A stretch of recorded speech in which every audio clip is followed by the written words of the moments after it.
Hello everyone, আসসালামু আলাইকুম।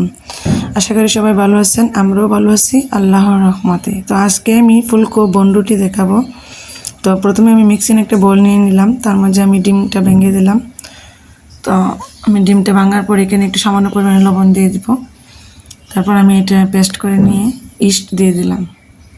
তো ইস্ট দেওয়ার পর আমি ইস্টটা ভালো করে মিশিয়ে নিতে হবে। মেশানোর পর আটা কিংবা ময়দা ঘরে যাই আছে 1 কাপ পরিমাণ দিয়ে দিলাম।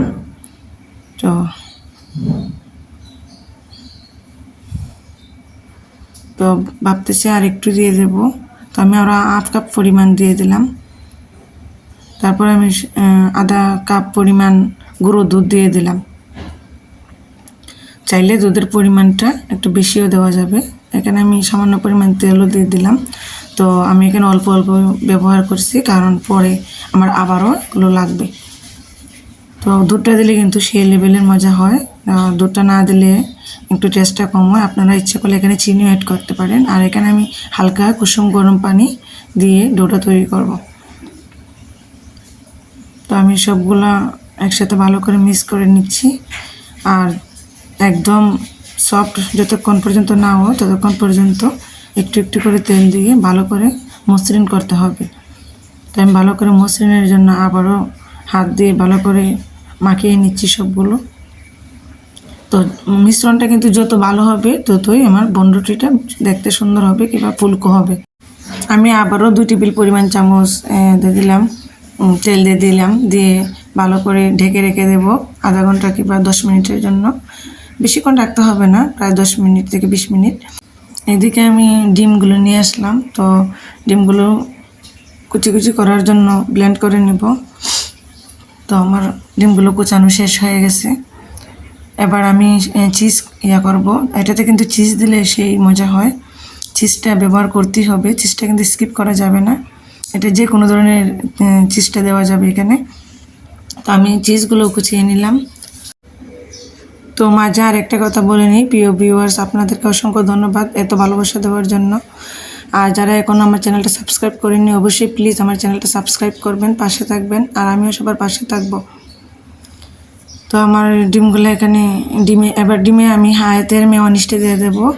আর এই মেয়োনিজটা দিলে কিন্তু অনেক টেস্ট বেড়ে যাবে। এখানে আমি 2 টেবিল পরিমাণের মতো দিয়ে দিলাম, টেবিল চামচে। তো এবার আমি এটা মিক্সড করে নেব। সাথে আমি টমেটো সস দিয়ে দেবো। তো টমেটো সস, তারপর আমি সামান্য চিজও দিয়ে দেবো। আর অল্প একটু চিজ রেখে দিলাম পরের জন্য, আবার ব্যবহার করব। তো এখন সবগুলো মিশ্রণ করে নিলাম। সাথে আমি সামান্য গোলমরিচের গুঁড়ো দিয়ে দিলাম, যাতে টেস্টটা আরও বেড়ে যায়। গোলমরিচের গুঁড়ো আমি এখানে ধনেপাতা এবং কাঁচামরিচ সামান্য পরিমাণে দিয়ে দেবো, 4-5টা কাঁচামরিচ, যাতে মিষ্টি ভাবটা না লাগে, একটু হালকা ঝাল ঝাল মিষ্টি মিষ্টি মিশ্রণটা থাকে। তো আমি সবগুলো মিশ্রণ একসাথে মিশিয়ে নিলাম। আর সামান্য পরিমাণ আর একটু চিজ দিয়ে দিলাম, কারণ চিজটা মনে হচ্ছে কম হয়ে গেল। তো চিজটা যত বেশি হবে তত কিন্তু খেতে পারফেক্ট লাগবে, মানে মজা অনেক বেশি হবে, টেস্টটা বেড়ে যাবে। আর এই নাস্তাটা কিন্তু আপনারা বাসায় ইচ্ছে করলে নাস্তা, সকালের নাস্তা কিংবা মেহমান অতিথিকে আপ্যায়ন সব কিছুতেই করা যাবে। তো আমি চেপে চেপে বাতাসগুলো বের করে দিয়ে এবার আমি বনরুটির জন্য লিচি কেটে নেব।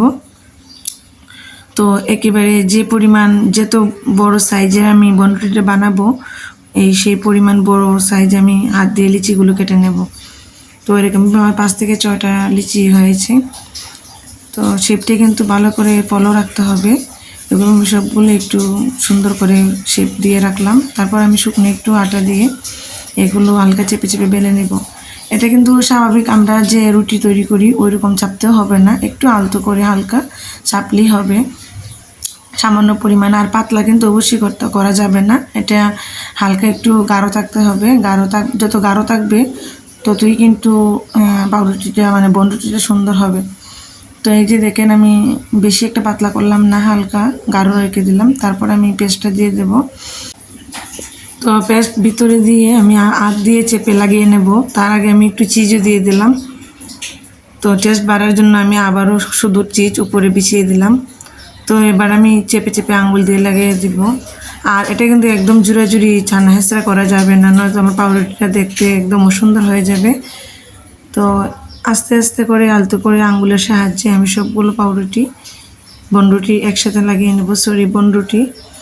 তারপর আমি এটা এই দেখেন অনেক সুন্দর হয়েছে গোল রাউন্ডের শেপ। আর যেদিকে জয়েন্টে দিলাম ওই সাইডটা একদম নিচের দিক দিয়ে রেখে দেব, যার কারণে রাখলে কিন্তু আমরা জানি সবাই ময়দাটা একটার সাথে আরেকটা অ্যাডজাস্ট হয়ে যায়। তো আমার এভাবে সবগুলো একসাথে করে নেব। প্লিজ সবাই ধৈর্য রাখুন, একসাথে সবার ভিডিও দেখা সম্ভব হচ্ছে না। কিছুদিন ধরে ফলো করছি, আমার সাবস্ক্রাইব বেশি না আপনাদের মতো, তবুও আমি একটা জিনিস ফলো করলাম। অনেকে আছেন সাপোর্ট করলে সাপোর্ট করবেন, সাপোর্ট পাবেন এরকম বলে। তো করার পর কি হয়, আমি আমার আনসাবস্ক্রাইব লিস্টে গিয়ে দেখলাম আমাকে অনেকে আনসাবস্ক্রাইব করে দিয়েছে। তো এটা আমি আশা করিনি। তো আবার আমি অফ ক্যামেরায় একটা ডিম ফেটিয়ে নিয়েছিলাম। তো এখানে আমি ডিমটা ব্রাশ করে দিলাম, দিয়ে সাদা তেল দিয়ে দিলাম উপরে। এটা ভাজলে কিন্তু অনেকটাই সুন্দর হবে, তো সৌন্দর্যের জন্য আমি এটা দিয়েছিলাম। তো তিলগুলো আমি লাগিয়ে দিলাম, এই যে দেখেন কত সুন্দর। তো আমি চুলায় এবার ভাজতে আসলাম। তো হালকা আছে কিন্তু ভাজতে হবে, একদম হালকা হালকা, নয়তো কিন্তু উপরের অংশটা পুড়ে যাবে। আর হালকা তেলে হালকা হালকা আছে ভাজলে কি হবে, লালচে লালচে হবে আর দেখতে অনেক অনেক সুন্দর হবে। এটা আপনারা হলেই বুঝতে পারবেন, এর আগে বুঝতে পারবেন না। তো এটা যেমন দেখতেও অনেক সুন্দর, খেতেও কিন্তু মাশাআল্লাহ অনেক ভালো লাগে। আর আমার নিজের রান্না আমি বলছি না, আপনারাই বলবেন। আপনারা যখন ট্রাই করবেন বাসায়, তখন আশা করি আপনারাও বলতে বাধ্য হবেন। তো ভালো থাকবেন, সুস্থ থাকবেন, সবার জন্য শুভকামনা রইল। আল্লাহ হাফেজ।